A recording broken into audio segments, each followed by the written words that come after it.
Mes bien chers frères, je suis dans le Père et le Père est en moi.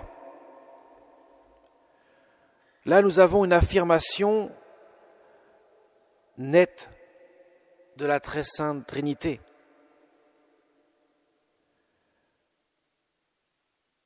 Je suis dans le Père et le Père est en moi. Autrement dit, je suis Dieu, comme le Père est Dieu. Le Père est Dieu, le Fils est Dieu et le Saint-Esprit est Dieu. Et à la question de Philippe, Seigneur, montre-nous le Père, cela nous suffit. Jésus dit, mais quand même, Philippe, ça fait si longtemps qu'on est ensemble et tu ne me connais pas? Tu ne sais pas que je suis dans le Père et que le Père est en moi? Tu ne le crois donc pas? Ça a dû remuer seulement Philippe.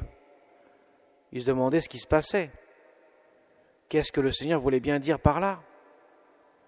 Le mystère de la Sainte Trinité, un mystère qui nous échappe pleinement. Le Père et le Fils sont le même Dieu. Il n'y a pas de différence dans l'être même, ils partagent le même être avec le Saint-Esprit. Là, nous avons une affirmation nette de la divinité du Fils, ce que les pharisiens ne pourront pas supporter. Et il le montre très bien aussi par l'affirmation, la réponse qu'il donne à saint Thomas.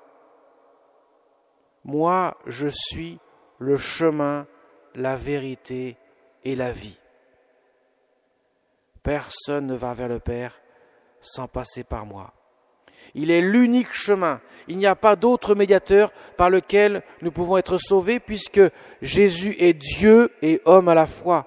Il n'y a pas d'autre personne qui soit Dieu et homme à la fois. Il n'y a que la deuxième personne de la Sainte Trinité qui puisse être ainsi le pont, le pontife entre Dieu et l'humanité. Lui seul peut conduire les hommes aux rives du salut, de la vie éternelle. Il est donc l'unique médiateur, l'unique chemin vers le Père. Il est la vérité, et en affirmant sa divinité, nécessairement il est la vérité, car rien de ce qui existe sur terre ne peut l'être sans l'acte créateur de Dieu. Autrement dit, n'est vrai que ce qui est éternel. Tout le reste en dépend. Si Dieu n'était pas, rien ne serait. Ainsi, Jésus est vérité parce qu'il est Dieu. Et enfin, il est la vie. Lui qui va donner sa vie sur la croix, lui qui va mourir, qui va renoncer à sa vie en la donnant sur la croix, est la vie même. Parce que la vie, c'est le fruit de l'amour. Il n'y a pas de vie sans amour. Tout a été créé par amour. Rien de ce qui existe ne laisse sans l'amour de Dieu.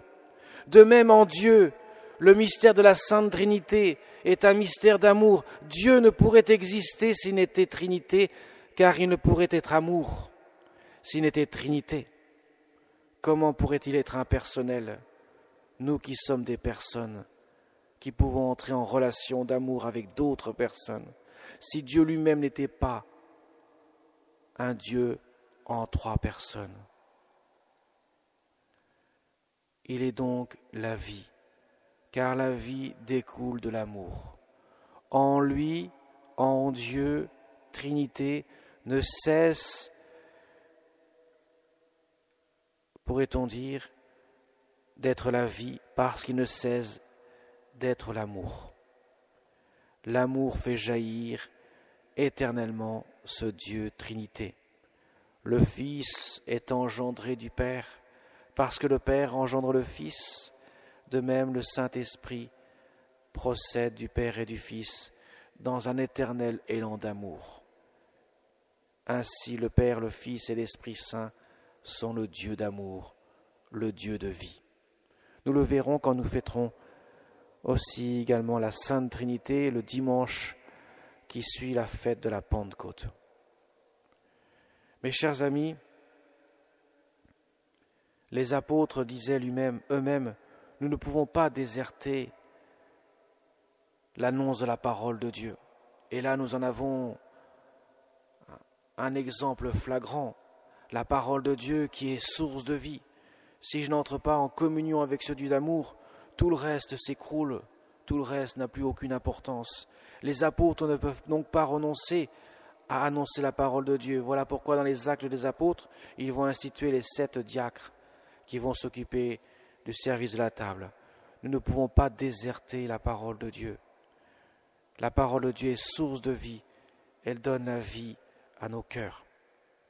Mes chers amis, demandons à Notre-Dame que nous avons fêté hier, la première apparition à Fatima a eu lieu il y a 100 ans hier, le 13 mai 1917. Elle s'est présentée le 13 octobre 1917 à la dernière apparition à Fatima sous le vocable de Notre-Dame du Rosaire, invitant pendant toutes les apparitions à Fatima à ce que les enfants prient le chapelet, car le chapelet, en méditant les mystères du rosaire, permet d'entrer dans le cœur du mystère de Dieu, avec le cœur de la Vierge Marie. On ne peut te connaître plus pleinement le cœur de Dieu qu'avec le cœur de la Vierge Marie, comme le rappelait le grand saint du Poitou, le père de Montfort, qui disait « Le plus court chemin pour aller à Dieu est de passer par Marie ». Effectivement, mes chers amis, la Vierge Marie, elle qui sans cesse méditait dans son cœur la parole de Dieu, les mystères qui se révélaient devant elle, eh bien, est le plus à même, le plus approprié, pourrait-on dire, comme aide pour nous conduire davantage à la méditation de la parole de Dieu, du mystère de Dieu. Et la Vierge Marie a donc demandé à ses 3 petits-enfants de prier le chapelet pour méditer sans cesse avec le cœur de la Vierge Marie les mystères de la vie du Christ, pour entrer dans l'intimité de ce Dieu Trinité. Et enfin, elle a demandé aussi, c'est le 2e volet, pourrait-on dire, du message de Fatima, elle a demandé également d'offrir en sacrifice ces petits sacrifices de chaque jour, les offrir à Dieu, faire des renoncements, car il ne peut y avoir d'amour sans renoncement. Jésus l'a dit lui-même, il n'y a pas de plus grand amour que de donner sa vie, autrement dit de renoncer. Il n'y a pas de plus grand amour que de donner sa vie pour ceux qu'on aime. Mes chers amis, demandons à la Vierge Marie, alors en ce mois de mai aussi également, de nous aider à grandir toujours plus dans l'amour de Dieu.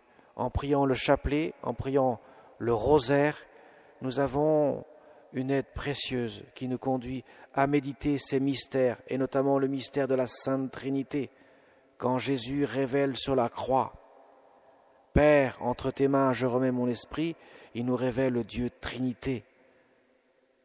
Et avec le cœur de la Vierge Marie, nous pouvons entrer plus sûrement dans la contemplation de ce mystère dans lequel nous ne cesserons de vivre éternellement. Car la vie éternelle, disait Jésus dans l'Évangile, c'est de te connaître toi, Dieu, toi, Père, autrement dit, d'entrer dans l'intimité de la Sainte Trinité. Amen.